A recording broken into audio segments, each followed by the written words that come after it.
xin lời ra gần thế khẩn khôi ô anh ai kasih ngolai katuzo zepu nigai hanahu gete kan hu kile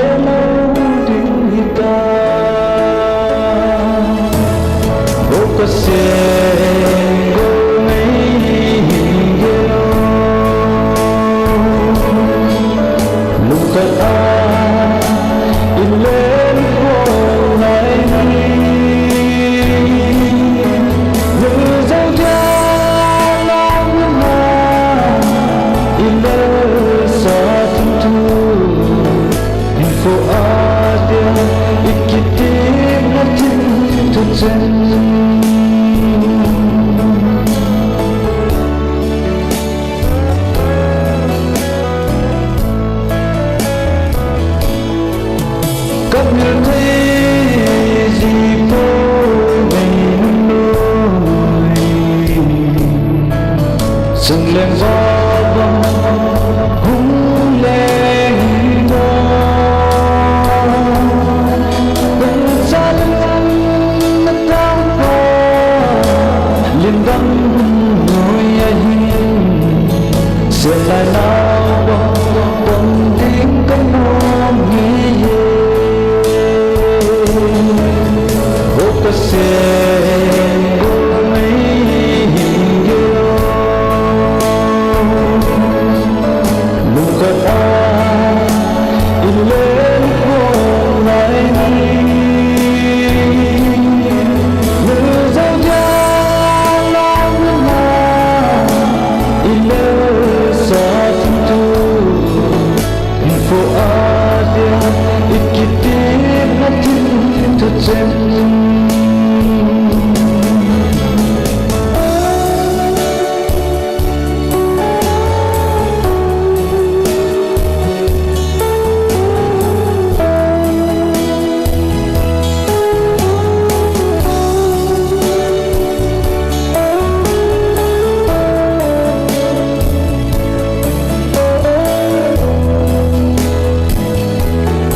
Thank you.